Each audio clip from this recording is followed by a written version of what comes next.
The information expressed in the following podcast is intended for educational purposes only and was created by and belongs solely to Believe Limited and the Flow podcast and does not necessarily reflect the views of our sponsors. Please speak to your healthcare provider before making any medical decisions. Flow is straight talk about extreme periods. We've been a monthly podcast for the past 5 years focused on serving the bleeding disorders community, making sure we have clinicians and patients show up to tell stories that act as permission slips for our listeners, to also tell their story, to advocate, and to make some change in the system we're working with to get our health needs met. So with that in mind, we are honored to be in this room of Flowsters to share some popcorn stories. Yep. Hi, I'm Jessica. Welcome to Flow. I'm here like every month with Sarah Watson, sex therapist. And this month, we are in Detroit, Michigan in a room of Flowsters. And we all want to know, how's your flow? That was great.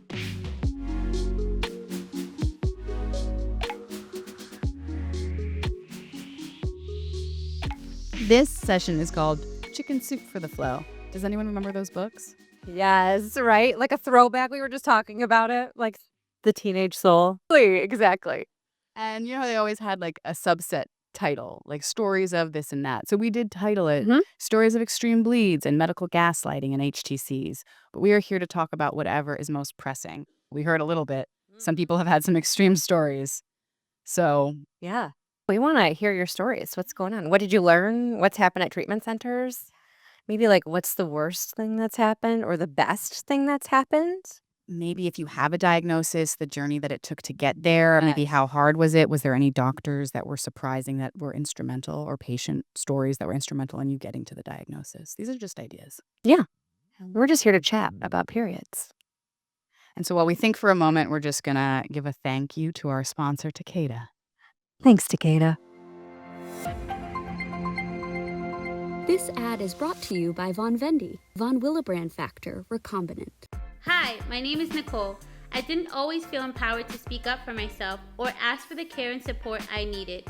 Becoming part of a community and hearing other people's experiences helped to change my perspective. That's why my deciding factor is making my voice heard. To hear my story and access other helpful resources, drop by Von Vendy, that's VONVENDI.com/patient-stories.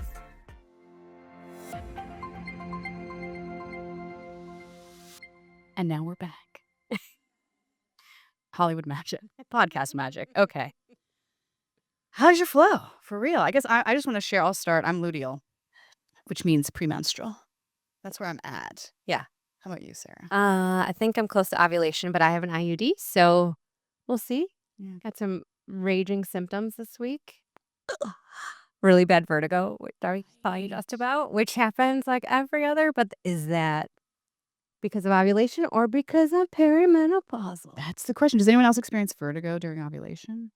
Some of a dizziness? The thought of it being somewhere in my cycle in the month never came to my mind, but I get extreme vertigo sometimes.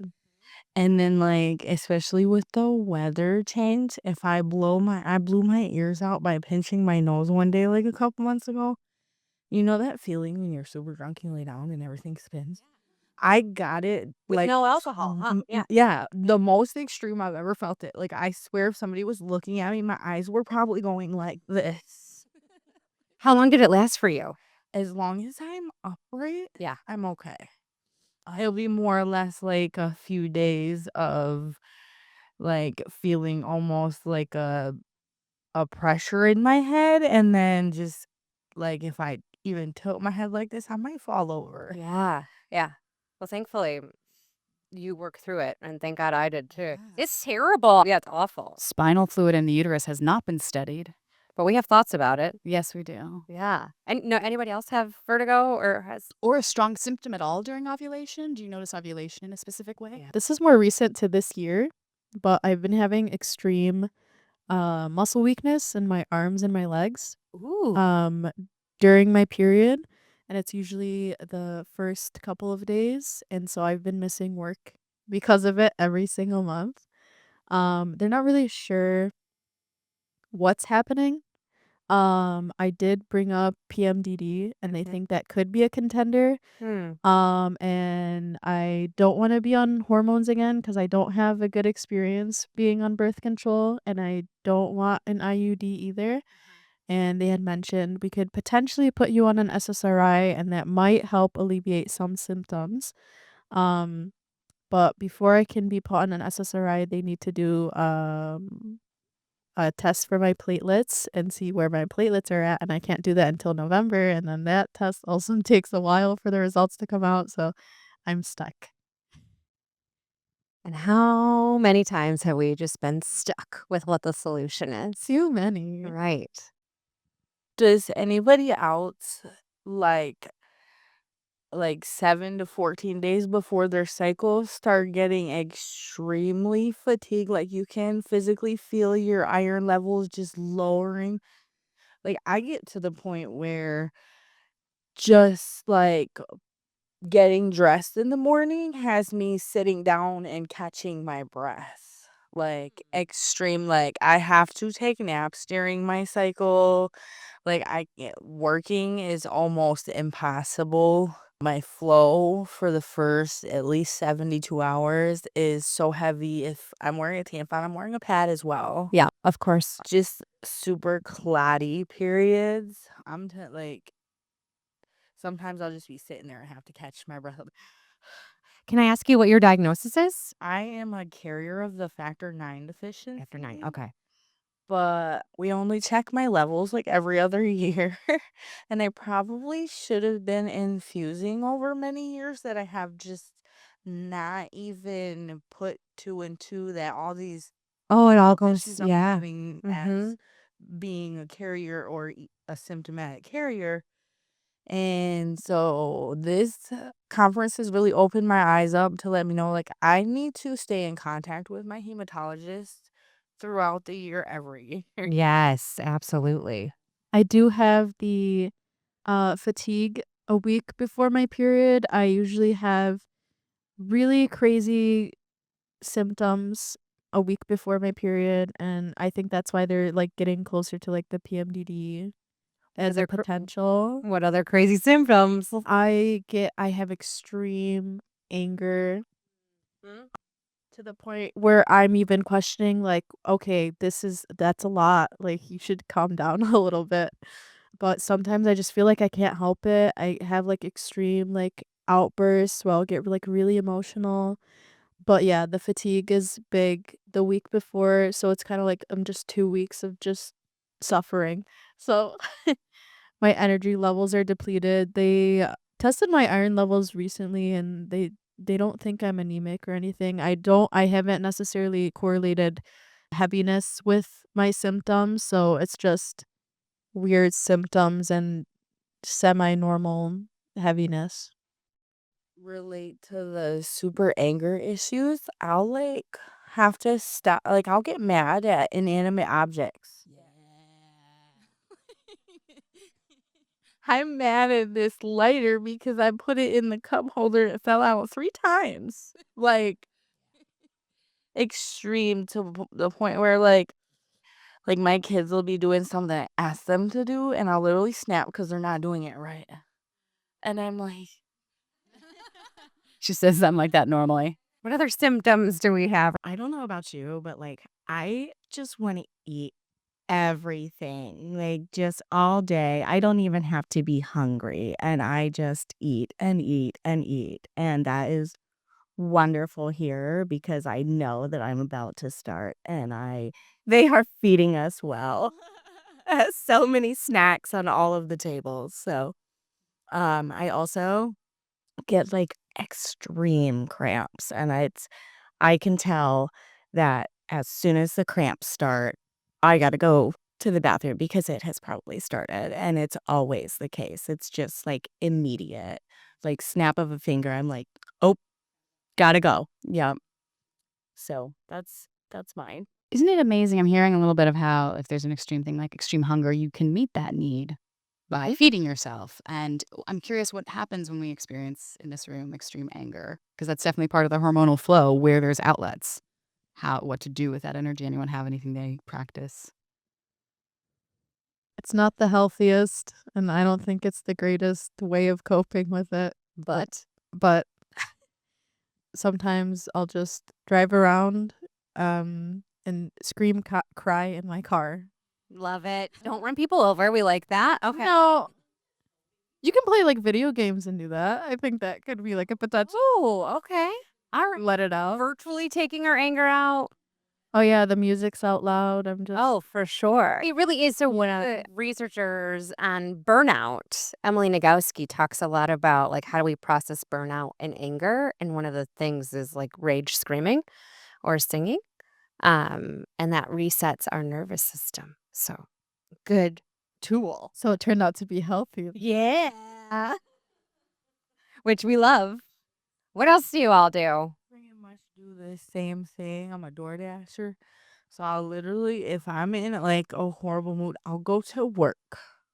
I'll go to work, and because they expect you to be speedy, it like literally helps with I just focus on moving forward to the next task. Pick up, get it in car, drop off, get back in car, get to the next order, and listen to music really loud and kind of like rage with it the whole time.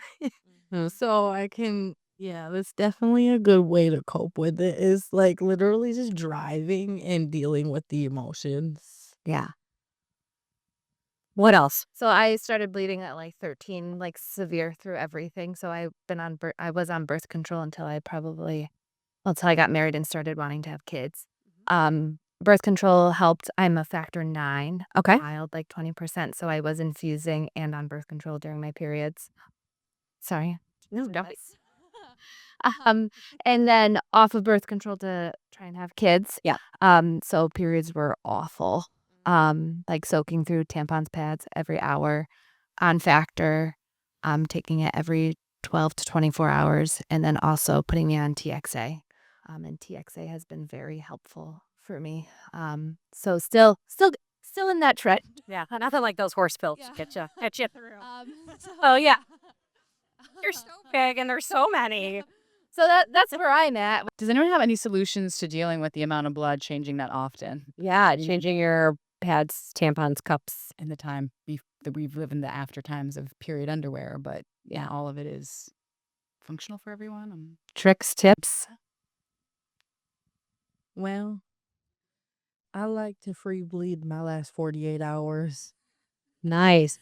Like day and night, I just like wear extra shorts between my underwear and leggings or something. But like when it gets to be in where I know it's not super heavy, like I feel like tampons cause cramps to be Yes. worse. Yes. Like, so it's hard for me to even use tampons. So, and then like if you wear pads for too long, you end up with like diaper rash and stuff or jock itch. And I'm over here like, you know what? I don't want to had be like at least 3 to 4 days of wearing these things. I'm just gonna free bleed in my shorts and underwear. It's just so much easier. I just make sure like I shower in the morning and at night those days. And it's like, I don't know, I feel like it's healthy to let it out of your body rather than keep it trapped in there. For sure. I also love free bleeding just because I have my period for like 4 months. Pause. What do you mean? Your period is for 4? No, yeah, I have my period for like months at a time. Like I don't have it for weeks anymore. Like it's months. And this has happened ever since I was a child. Like I've never had a normal period in my life. They put me on birth control, didn't help. I got endometriosis surgery, made it even worse. I had my period for a year after my endometriosis surgery. That's when I got diagnosed with my first bleeding disorder. I recently found out I have a second bleeding disorder. I have both factor 7 and von Willebrand's disease. You're extra lucky. I'm extra lucky. So probably why I bleed so crazily. And because I have this very interesting combination, no one knows what to do with me. I am like pretty much allergic to like every medication on this planet. I can't take tranexamic acid. I can't take aminocaprosic acid. I am a car. I can't take DDAVP. I'm severely allergic to that. So like the only option for me is factor, and then birth control. Like those are the two options. So since I'm always on my period, I continuously get factor, which I'm really lucky. I switched to a new hematologist who is just a private hematologist who like listens to me. So I have been getting factor, but sometimes it doesn't make it better, and I bleed. But I'm lucky that I just graduated. I'm in school. I'm getting my master's in public health. But when I was yay, public health professionals. When I was in undergrad, in between classes, I would like wear an extra layer of like I would have like little like boy shorts like that were like legging material and put like leggings on top of that and then like just like lie horizontally and then take showers in between classes because I just didn't want to wear. After like 2 months of wearing a tampon, you're like the third month you're like I can't do this anymore. So I would just like I love showers and I lived in a dorm, so like I didn't get a water bill. So I would just keep showering. I saw the advantage and I was like, let me take this while I can.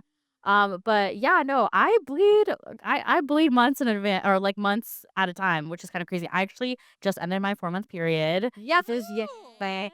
I Yeah. Now you just don't know, or what will happen? I don't know. I don't know. It could come at any moment. It just pops up whenever. Like, for example, I came back. So I went to vacation after I graduated. I went to vacation in June to Nice, comma, France. Yes, love Nice. And I came back and I immediately started my period. And that was like end of June. And I have had it ever since. Yeah, so I never know when it comes. I never know when it goes. I never know anything. I'm just one of the unlucky individuals that like doesn't know. But yeah, I might have a third bleeding disorder too. What are they considering? They're considering another factor diet deficiency or a platelet disorder that might be causing all of this bleeding. So we'll see. Question. We will stay tuned and in touch. Question. When you said you were seeing a private hematologist, are you saying you're not seeing someone in a treatment center? Can you clarify what that means? Yes, I would love to because I, as like both a public health professional and as a person with two bleeding disorders, have so much on this. When I first was diagnosed, I was diagnosed in Georgia, or no, I wasn't diagnosed in Georgia. I was diagnosed in Boston, but I was living in Georgia, North Georgia, all my life, and no one had even thought of a bleeding disorder. I was seen in Boston at a hospital, and I was seen by an OB-GYN that was the first time they'd considered von Willebrand's disease for me. And so I was then diagnosed with von Willebrand's disease by a hematologist who had been like very adamant that she was not part of the hemophilia treatment center, but her nurse was. And so I was seeing this hematologist that was affiliated with the center, but like was very made it clear, like to the point where I was like telling people around her that I was like, oh, being seen at HTC, and she was like, no, that is wrong. You are not I am not affiliated with HTC. She was very adamant about that. But the nurse was a HTC nurse. And when I was seeing both of them, they were just really like, they were so adamant that women don't have joint bleeds, don't have muscle bleeds, just a period. Like to the point where I asked them to test for another factor deficiency or another platelet disorder. And they were like, it is a waste of, it's a waste of a tube of blood to send this out to get tested when it, That's louder. Period. Like literally, period. Because No, you're so accurate. exactly. She's like, it's a waste of a tube of blood because I know it's gonna come back negative. And then I kept pushing her because I got an iron infusion and I couldn't walk for a week after that because I had severe hip pain that I couldn't walk at all. And I called her up and I remember this day because at this point of my undergrad degree, I was still a pre-med. I called her up and I was like, I think there's something else wrong. And she was like, I'm very surprised that you're going into medicine because you're asking stupid questions. Yeah, and she also wrote that in my chart, which was stupid because I fully took a screenshot of that and like was like just sending it to everyone I know. It doesn't matter if you're a man, woman, minor, or adult. No question is ever stupid. Yeah. Ever.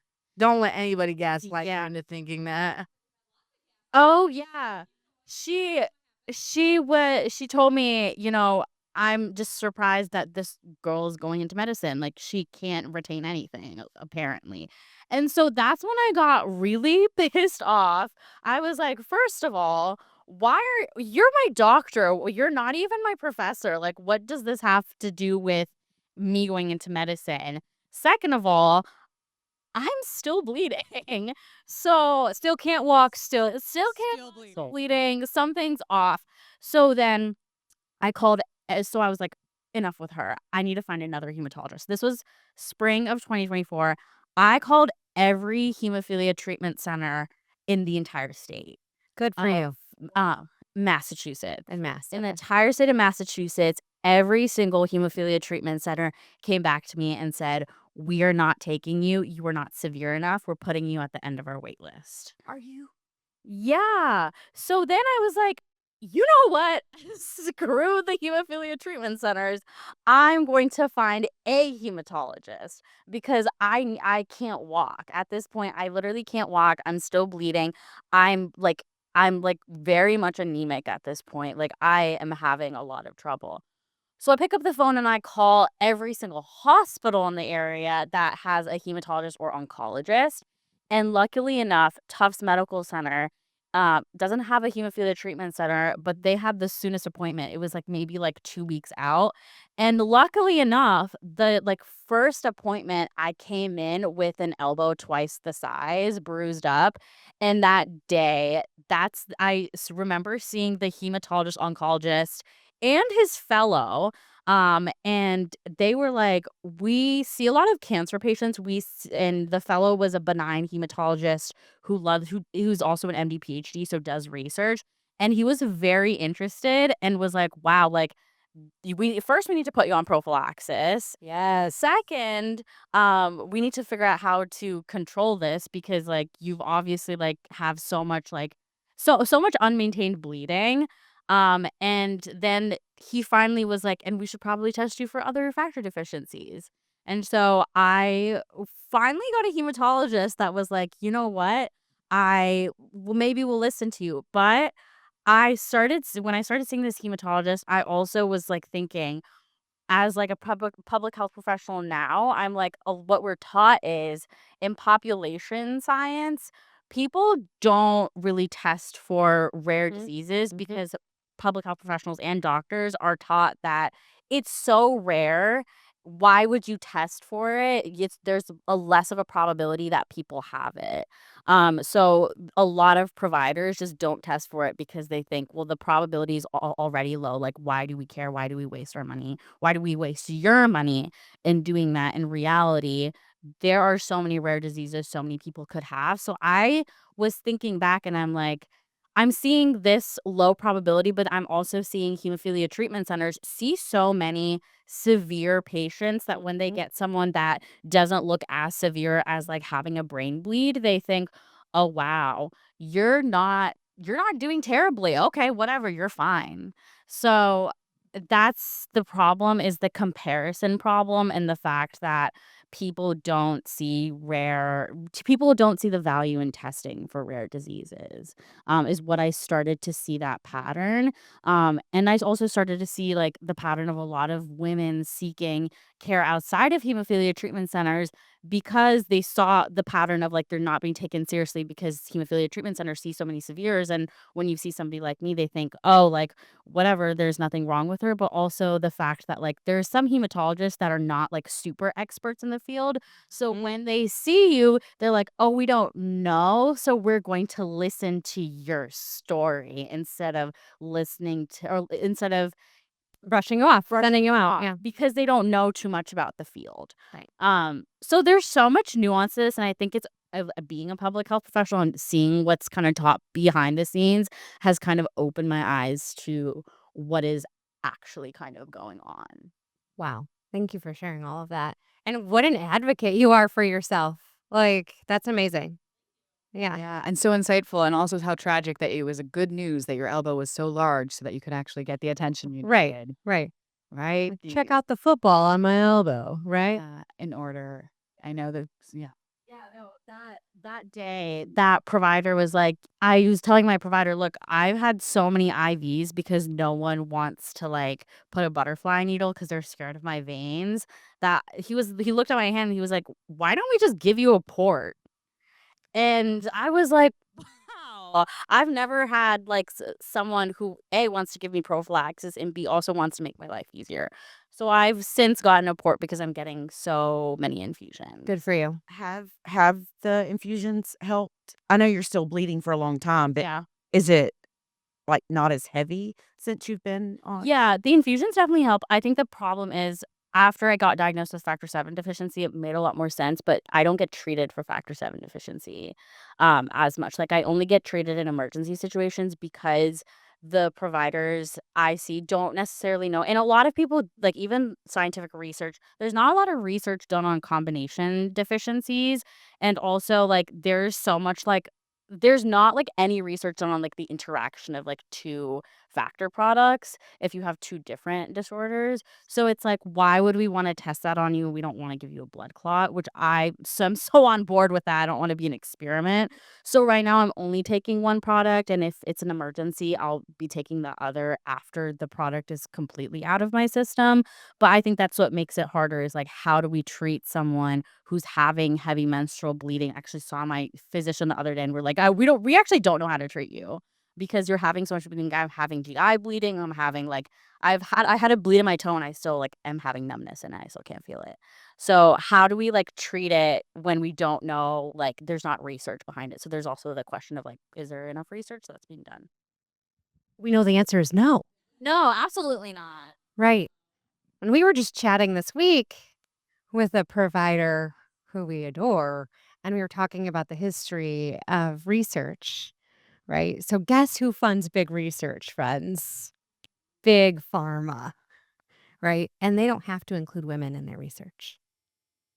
Specifically, there is the NIH requires that there's more of an even split. So certain scientific-led studies, but pharma-led studies do not have that same requirement. Right. Yeah.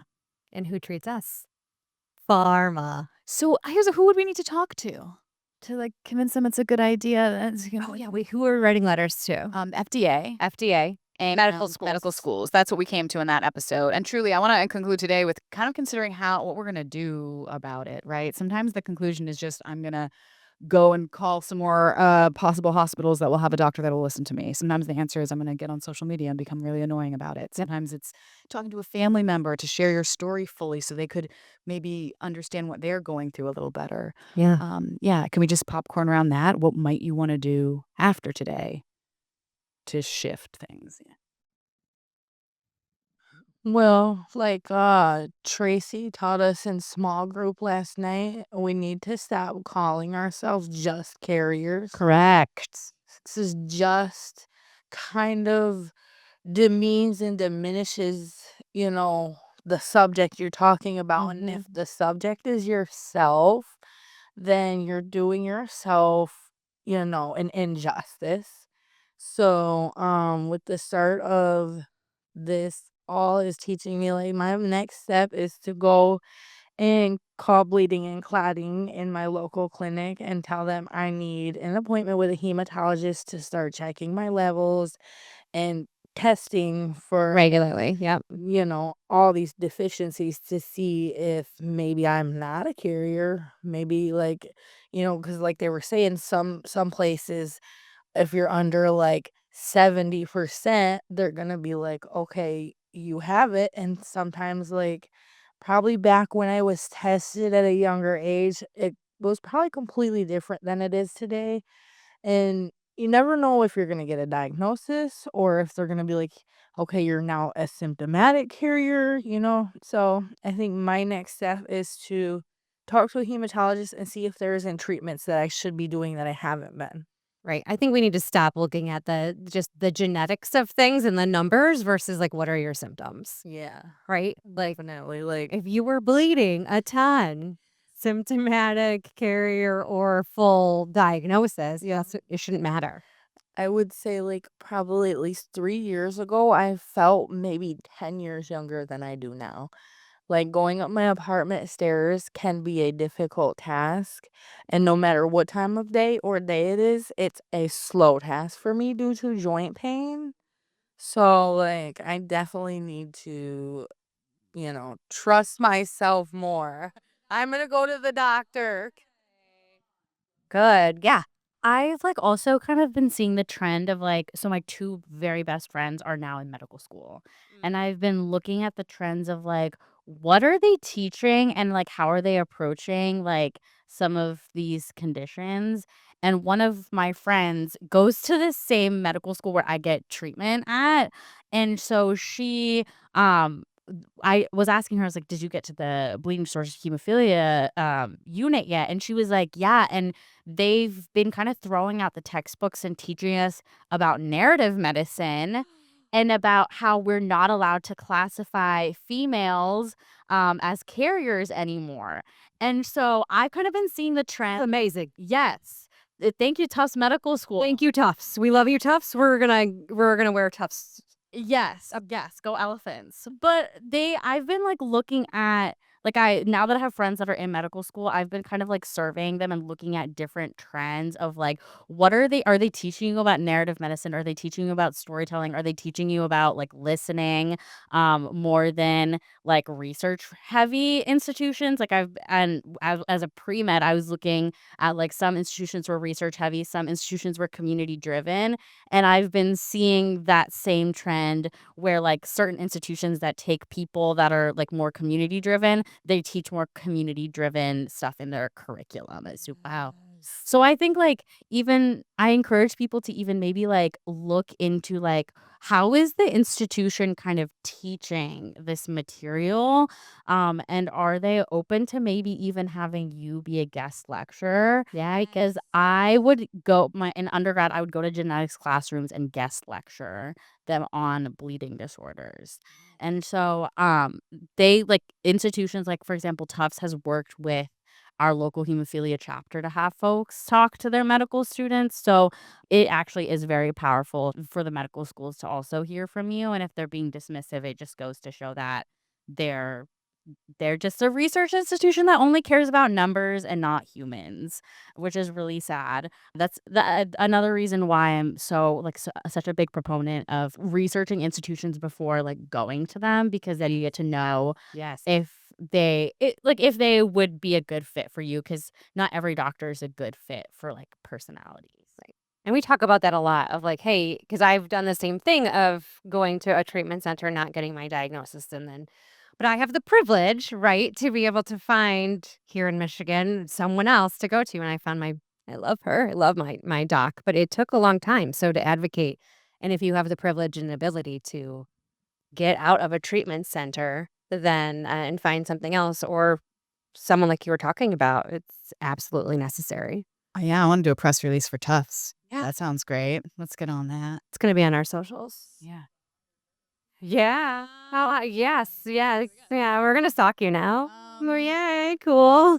Yeah, thank you for sharing so much. It was an incredible amount for our listeners, for this room. Yeah. So I want to say to both of you, and I'm going to assume your age because I know that you're way younger than me, but kudos to you guys for being as proactive and as brave as you are to get help now because it's going to make you so much healthier. I'm going to assume I'm probably 15 to 20 years older than you. Then it's going to make you so much healthier later. It's going to make, if you decide to have children, it's going to make that probably a more pleasant experience for you because you're not going to have so many fears of what's surrounding the unknown. So good for you guys. Can I be the therapist for a minute? Because that's my job in real life. It's bringing up a lot of feelings for you. You were saying that. Are you open to sharing a little bit about what's coming up? Okay. Okay. Thank you. A little bit. So I know this is about periods and whatnot, but I was wondering if anyone else has experienced severe bleeding with pregnancy and childbirth. Oh, yeah. I was a diagnosed carrier.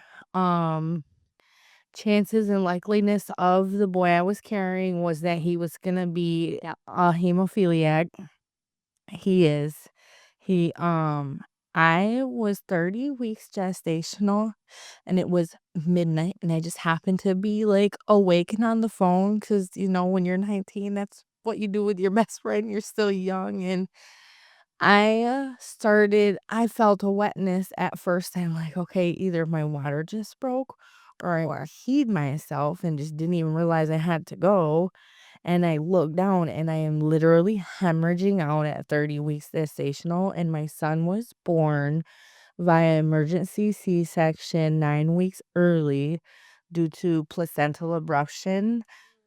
I first bled at 7 weeks pregnant for that.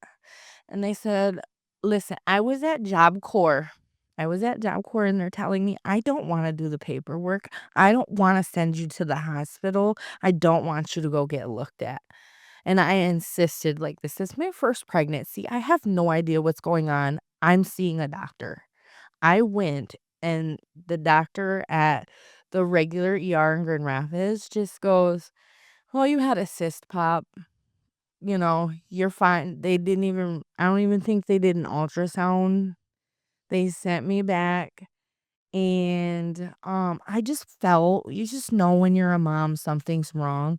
There was a golf ball size, like I don't know if it was a hematoma or a blood clot like thing, pop that was on my placenta. And nobody put two and two together that I was a carrier. Nobody put two and two together that I was carrying somebody with the factor 9 deficiency. They just kind of were like, here you go. I hemorrhaged out. Like, I ended up needing an emergency C-section, a blood transfusion, and they're just like, finally, like, once the C-section came and whatnot, and I was hemorrhaging after the C-section, when my first cycle showed back up, it was like 10 times the blood of a normal cycle. And they're just like, the ER is just like, I don't know what to tell you. Like, you're just bleeding. It's a period. It's a heavy period. Like, no, You this gotta is trust. not a Yeah, you period. gotta trust your gut, right? Now, there is so much more, and we could We go can go into more. on. We could. In fact, we would love, if you want to talk more, we do host this podcast to do exactly this. If you'd like to have an episode where we go at length into more detail about what your experience is, reach out to us. There's a survey on the way out if you'd like to fill it out to let us know what you thought of And our today. QR code is everywhere. Yeah. In here and then outside the door, but we'd love to chat. Well, it's just like this, only on the computer. So Yeah. great. Join us for a conversation like that, right? We have to wrap up for time. Otherwise, we will have to keep talking. Oh, okay. Well, then just to finish up, I don't want to leave. Maybe we were going to return if you would like to share. Would you? Yeah. Hey, and if you can't, that's okay. But that's why I'm an open book. I'm just an emotional open book. So hey, we like that. it's hard to get your words out. Sure. I don't know if I can. Okay.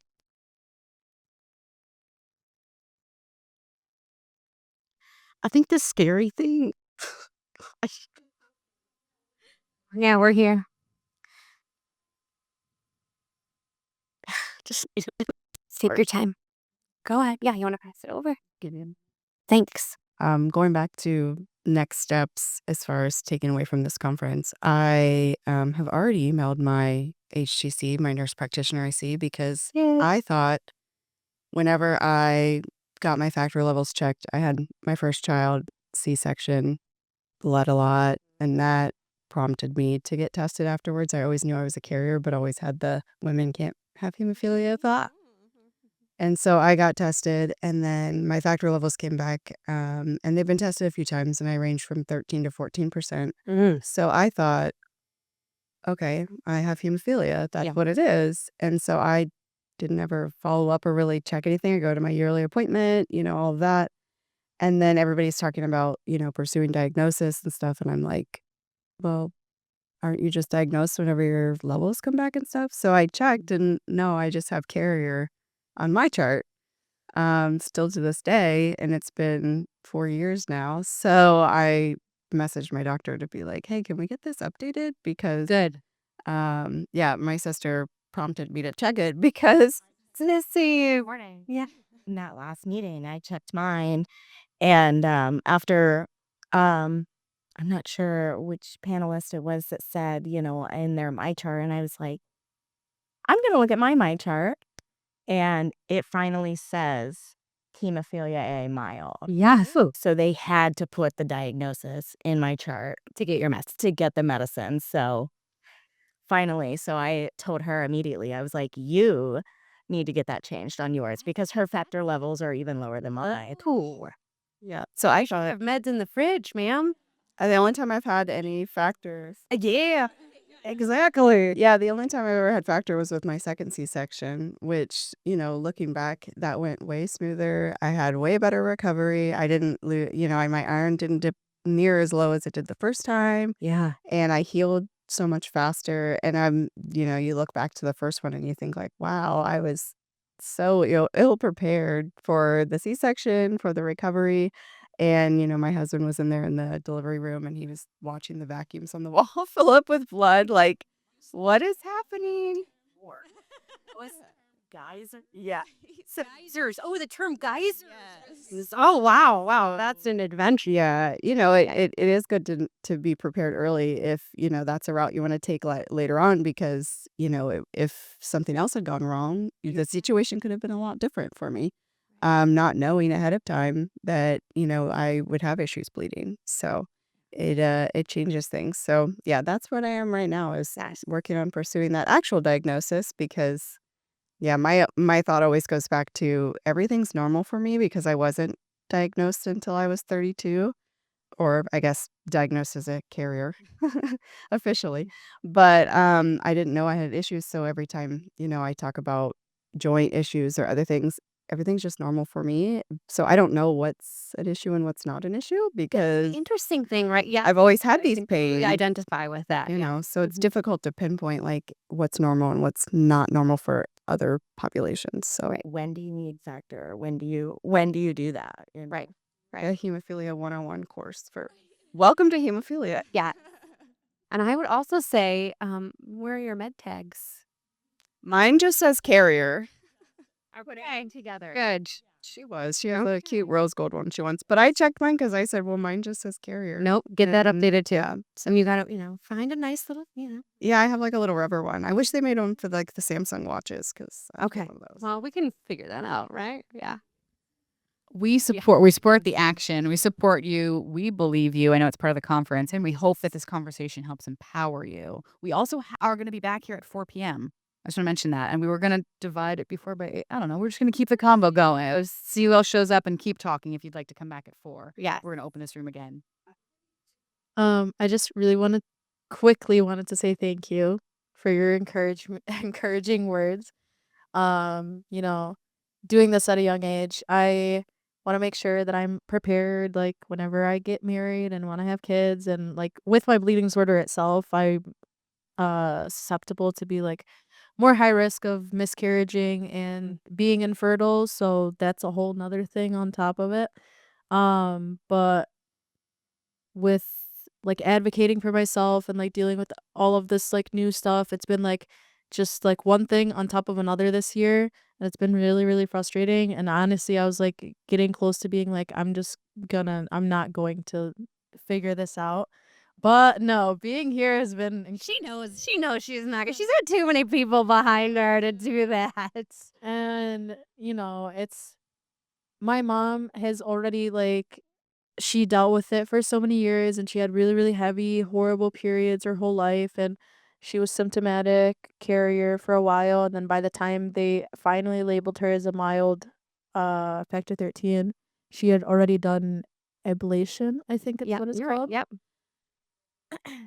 Yeah, no, she loved it. But like by the time she did that, they were like, "Okay, you don't really need treatment anymore." But she suffered for Yeah. How long did years. she wait to get the ablation? Right. Or like Years. she was like 40. Yeah. Um but I have to like advocate and do all this stuff for myself cuz like I have my mom. It's great, but like she doesn't help me with any of this stuff. So you kind of like need to do it. Well, isn't that the beautiful thing about this type of conference, right? Is that we can meet people in all areas of the journey, right? And turn and be like, hey, wait, who's your doctor? Who do you see? What's your story, right? And that's so important. I think that's it's very unique for our community. That we have such a loving, caring community. And he was like, wait, I'll go to bat for you. I will call. We will do this. So yeah, it's amazing to hear all of your stories. And we believe all of you all the time because we believe women. Do get in touch. If we ask you to stay after, you might want to get your names if you'd like to be included in the show notes for when this episode comes out. We'll be back here at 4. Until then, Thanks for flowing. thanks for flowing with us. Flow is produced by Bloodstream Media. Big shout out to our creative director, Amy Board, and our editor, Kay Vermeil. New episodes of Flow will be available the second Thursday of every month. Hey, that's the day after I start menstruating. And thanks to our sponsor, Takeda, for their support of Flow.